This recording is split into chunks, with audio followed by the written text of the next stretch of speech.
Es vienkārši nezināju, ko darīt dzīvē, kas ir mans.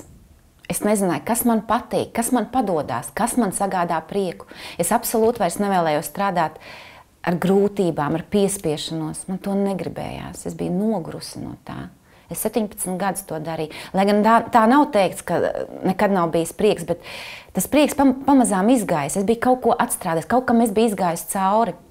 Es ieguvu lielas zināšanas un pieredzi, bet tomēr es meklēju kaut ko savu, kas man visu laiku iedos. Ik pa laikam atkal es dabūšu, ja savu. Un meklējumi bija diezgan ilgi.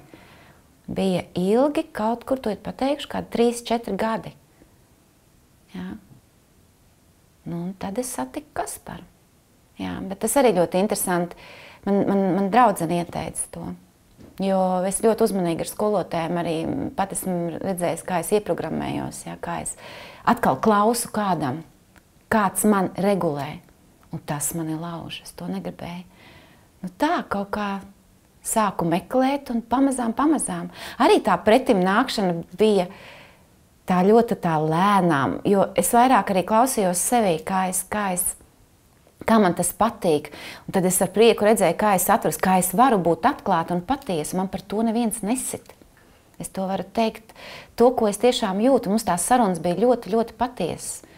Un absolūti nebija nospiedošas, uzmācošas, apnicīgas, nu, kā kuram, man nē.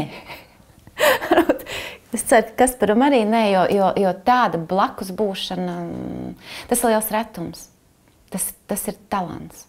Nespiest otram savu viedokli, bet tāpat laikā atvērt otru tādā veidā, ka viņš pats sāks saprast savu spēku iekšējo.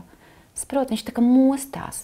Un tas pamošanās brīdis ir ļoti, ļoti svēts un tīrs. Neaizvērt viņu ritīgi ciet, ja, bet pats celies draudziņi. Es tik tāpat esmu. Es zinu, kādiem veidiem un tā tam līdzīgi.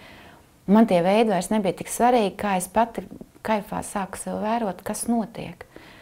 Tad tā kustība, tiešām tas sastāvs ir izkustējies. Tas mans dzīves sastāvs. Un nav vairs tās 3 spriedes. Un ja viņas arī kādreiz būs, tās... Kaspar tās iedotais, tas uzdrošinājums un vispār tas savādākais pasaules tas redzējums, kas pavarās, ja? Es zinu, pie kā man atkal tā saliņa, kur patverties. Es atkal aizēju atpakaļ un atkal var iet tālāk. Un tie tādi ceļa gājēji blakām dzīvē nebieži gadās. Es gribētu vēlreiz kādreiz, ja vajadzēs, es zināšu, kam prasīt padomu, ko var parunāties. Man tas patīk, jā. Paldies!